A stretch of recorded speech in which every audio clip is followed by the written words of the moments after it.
ফ্রান্সকে গুড়িয়ে 16 বছর পর ফাইনালে স্পেনের সামনে মুখ থুবড়ে পড়ল 2026 বিশ্বকাপের পরাশক্তি এমবাপ্পের ফ্রান্স।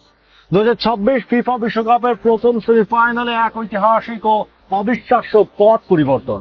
আধুনিক ফুটবলের অন্যতম পরাশক্তি ফ্রান্সকে কিভাবে বিদায় করে দীর্ঘ 16 বছর পর বিশ্বকাপের রাজকীয় ফাইনালে পা রাখল 2010 সালের বিশ্ব চ্যাম্পিয়ন স্পেন। ডালাসের মাঠে যখন দুই ইউরোপীয় জায়ান্ট ফাইনালে টিকিট কাটার লক্ষ্যে মুখোমুখি হয়েছিল, তখন পুরো ক্রীড়া বিশ্বকে স্তব্ধ করে স্পেনের নিখুঁত কৌশলের সামনে সম্পূর্ণ মুখ থুবড়ে পড়ল কিলিয়ান এমবাপ্পের শক্তিশালী ফ্রান্স। ম্যাচের শুরু থেকে শেষ মিনিট পর্যন্ত ফরাসিদের মুহুর্মুহু আক্রমণ কিভাবে রুখে দিল স্প্যানিশ রক্ষণভাগ। 19 বছর বয়সে বিস্ময় বালক লামিনে ইয়ামাল কিভাবে ফরাসির ডিফেন্সকে বোতলবন্দি করে পেনাল্টি আদায় করলেন, আর ম্যাচের শেষ মুহূর্তে এমবাপ্পের একের পর এক শট রুখে দিয়ে কিভাবে জয়ের নায়ক বনে গেলেন গোলকিপার উনাই সিমন ও ডিফেন্ডার কুকুরেয়া।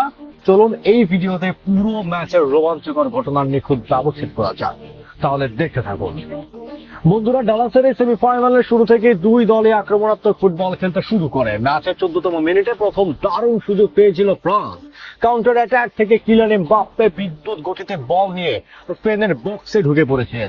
তার সামনে তখন কেবল পেড্রো পোরো ও গোলকিপার সিমন ছিলেন। তবে স্পেনের তরুণ ডিফেন্ডার কুবারসি অভিজ্ঞ জাপোর্টের নিজেদের পজিশন ধরে রেখে দুর্দান্ত এমবাপ্পেকে রুখে দেন।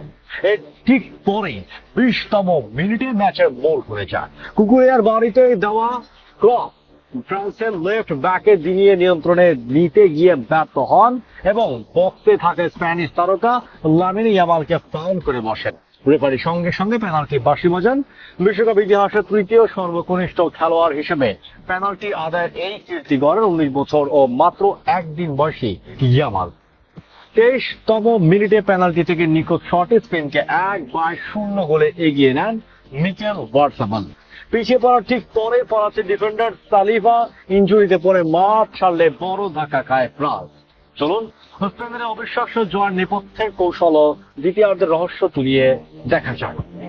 1-0 গোলে পিছিয়ে থেকে বিরতিতে যাওয়ার পর ফ্রান্স ঘুরে দাঁড়ানোর চেষ্টা করেছিল, কিন্তু ম্যাচের 1 ঘন্টা পার হওয়ার আগেই ফরাসিদের জালে দ্বিতীয়বার বল জড়ায় স্পেন। 58তম মিনিটে এক দুর্দান্ত কাউন্টার অ্যাটাকে গোল সাথে চমৎকার 1-2 খেলে ফ্রান্সের কিপার মাগনিওকে পরাস্ত করে ব্যবধান 2-0 করেন পেড্রো পোরে। ঠিক 3 মিনিট পর আবারও ফ্রান্সের রক্ষণভাগকে কাঁপিয়ে দিয়েছিলেন লামিনে ইয়ামাল।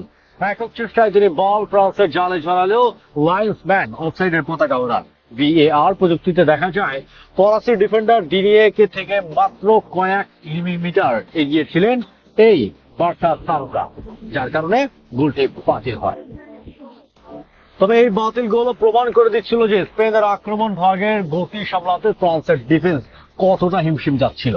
ম্যাচের শেষ 10 মিনিটে সমতায় ফিরতে অল আউট আক্রমণে যায় ফ্রান্স। ফরাসি অধিনায়ক কিলিয়ান এমবাপ্পে ও হার্নান্দেজরা মুহুর্মুহূর্ত আক্রমণ চালাতে থাকেন স্পেনের বক্সে, কিন্তু স্প্যানিশ গোলকিপার উনাই সিমন এবং ডিফেন্ডার কুকুরেয়া এদিন মাঠে যেন এক দুর্ভেদ্য দেয়াল তুলে দাঁড়িয়েছিলেন।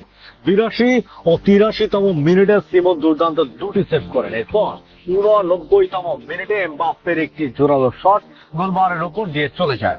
ঠিক পরের মিনিটে অর্থাৎ 90তম মিনিটে এমবাপ্পের আরো একটি বিপজ্জনক শট নিজের পেনাল্টি বক্সের ভেতর থেকে অবিশ্বাস্যভাবে ক্লিয়ার করেন কুকুরেয়া। আর এই নিরেট রক্ষণের উপর ভর করে ফ্রান্সের সব চেষ্টা ব্যর্থ করে ফাইনাল নিশ্চিত করে স্পেন। দীর্ঘ 16 বছর পর আবারও বিশ্বকাপের ফাইনালে পা রাখলো লা রোজারা। তো বন্ধুরা, 2026 ফিফা বিশ্বকাপের এই মেগা সেমিফাইনালে ফ্রান্সের মতো পরাশক্তিকে বিদায় করে স্পেনের ফাইনালে ওঠাকে আপনারা কিভাবে দেখছেন? লামিনে ইয়ামাল স্পেনের তরুণ দলটি কি পারবে এবার বিশ্ব জয় করতে? যে কোনো উগ্রতা না দেখিয়ে অত্যন্ত সাবলীল ও শালীন ভাষায় আপনার মূল্যবান মতামত আমাদের কমেন্ট বক্সে লিখে জানান। 2026 ফিফা বিশ্বকাপের ফাইনালের প্রতিটি লাইভ আপডেট এবং ইনসাইড টেকনিক্যাল অ্যানালাইসিসের জন্য আমাদের চ্যানেলটি এখনই সাবস্ক্রাইব করে বেল আইকনটি প্রেস করুন। দেখা হচ্ছে পরের ভিডিওতে। ধন্যবাদ।